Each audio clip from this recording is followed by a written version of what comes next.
Mestinya kalau Anda meneliti radikalisme, ayat yang terkait radikalisme diteliti semua.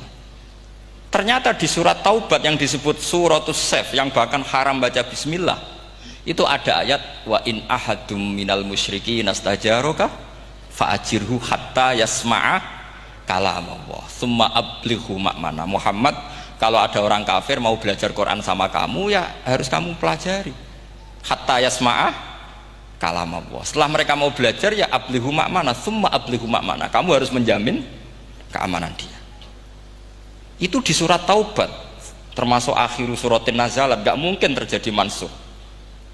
Tapi orang-orang ekstremis selalu pakai faqatulul musyrikin haitsu, apalannya itu terus. Yang orang liberal yang menaparin la ikraha fiddin, ya sudah seperti itu. Sing orang-orang ora tegas, ora tau nahi mungkar, ya ma arsalnaka ila rahmatal lil alamin, ngono terus. Yang kelompok tukang nahi mungkar, ya ayatnya amen nahi. Saya tuh heran, kenapa mereka punya masalah dengan hafalan kayaknya. Kenapa sih hafalannya kok pedot itu? Kita yang hafal semua bingung jadi. Jadi akhirnya kita yang pinter anut sing goblok. Karena saya tuh pernah loh debat sama orang salaf, debat gitu. Setelah saya mengutarakan sekian hadis, ada tuh Pak hadis itu, waduh, harusnya kamu ngaji saya, ada debat tuh yang level. Kalau nggak level tuh nggak boleh katanya. Itu kan ngeri. Makanya ini penting ya, kalau sampean tanya ingin jadi alim tafsir, ya harus hafal Quran semua. Tapi saya pastikan orang kafir pun bisa memahami Quran, yaitu tadi hatta yasma'a kalam Allah. Sayyidina Umar tuh masuk Islam tuh gara-gara dengar adiknya baca Toha, ma anzalna alikal Qur'ana litashqa illa tadhkiratal liman yakhsha tanzilam mimman khalaqal arda was samawati ula ar-rahmanu alal arsis tawa. Itu dia ma huwa bikalamil basar, tidak mungkin seperti ini karangan manusia, itu tidak mungkin. Akhirnya dia Islam. Banyak orang Islam karena diperdengarkan Quran, karena memang notnya sudah unik, makna kualitasnya juga sudah unik, semuanya itu unik, indah. Mereka juga kalau ada ayat tentang ahkam yang memberatkan, mereka bilang i'ti bi Qur'anin ghairi hada au baddilah. Muhammad harusnya jangan tema itu yang diangkat, bu, cari Quran yang lain yang enggak tema itu. Mereka sampai memilih tema itu karena paham apa karena tidak paham? Karena paham.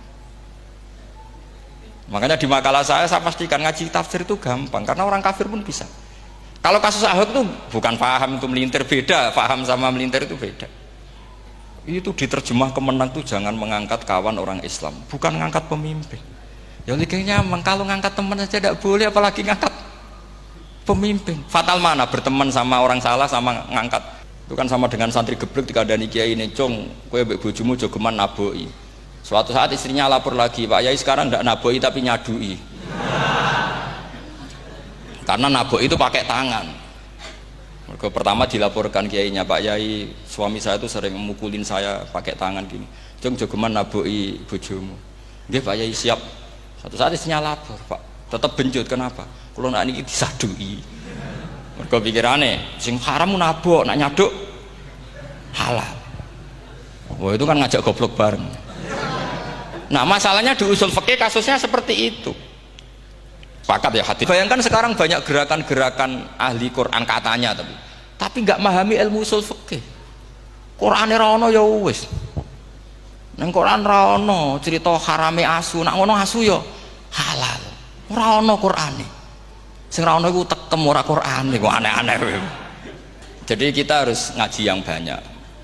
Saya termasuk utang ya sama Imam Syafi'i itu baca kitab Ar-Risalah. Itu kitab yang kadang satu ulama baca sampai 500 kali. Yaitu Imam Syafi'i itu dalam kitab Risalah itu begini, ini termasuk ulumul Quran yang paling penting. Muqaddimahnya begini.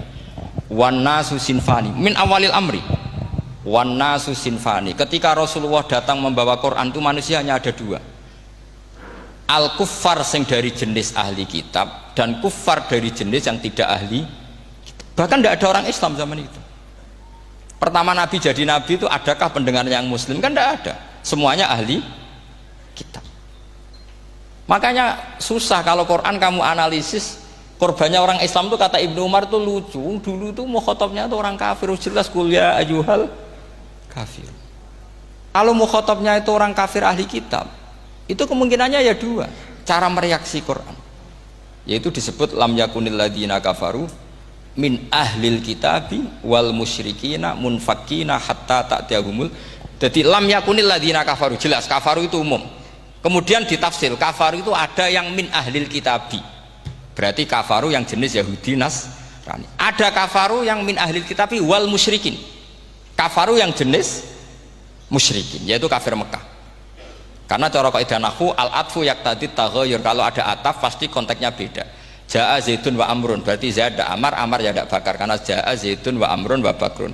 Pasti orang ini berbeda. Tidak boleh orang yang sama kamu pakai ataf. Ini sudah clear ya ini ya. Kemudian cara pandang mereka ya beda. Ketika Rasulullah mengajak tauhid, itu ahli kitab tidak masalah. Memang harusnya Tuhan itu satu. Tidak masalah bagi ahli kitab. Problem bagi ahli kitab adalah Muhammad itu nabi. Itu kita nggak suka. Kalau Tuhan satu oke, tapi kalau Muhammad nabi tidak oke. Kita bisa jadi nabi, kata mereka, karena mereka merasa nasabnya sampai Ibrahim. Sementara zaman itu mereka sanksi Muhammad itu nasabnya konti, gak jelas. Sehingga dalam konteks ini Allah menjawab ahli kitab dulu. Ini itu disebut Muhammad itu nasabnya jelas. Ini itu fihi ayatum bayinatum maqamu Ibrahim. Ini saya dengarin. Ibrahim itu jelas pernah ke Mekah. Bukti Ibrahim pernah ke Mekah adalah jejak kaki Ibrahim di makam apa? Makam mereka, artinya buatan kuburan, buatan jejak kaki Ibrahim ketika bangun Ka'bah. Fihi ayatum bayinatum maqamu Ibrahim. Pun. Kalau Ibrahim pernah di Mekah, artinya beliau pernah nikah di Mekah. Paling tidak punya dzurriyyah di Mekah. Jadi Ismail dibawa ke Mekah. Jelas ayatnya wa id yarfa'u Ibrahimul qawaida minal baiti wa Ismail. Ini dengarin ya. Sebab itu saking alimnya berjanji itu beliau tahu betul masalah utama Rasulullah Muhammad adalah disangsikan nasabnya. Sebab itu kitab berjanji pertama cerita setelah dia alhamdulillah macam-macam awalu ma'anab tadi saat terus dia bilang wa ba'du fa'akul huwa Muhammad bin Abdillah bin Abdil Muttalib. Saat terus ya wa ba'du wa Muhammad bin Abdullah bin Abdil Muttalib wasmu syaibatul hamdi humitat khisaluhus saniyah. Saat terus Ibnu Qusayn, saat terus Sumiyya bi Qusayn litaqasi fi biladi qudu'atal qasiyah. Karena dia tahu yang masalah bagi Rasulullah itu adalah masalah nasab bagi mereka loh, bagi mereka yang kafir.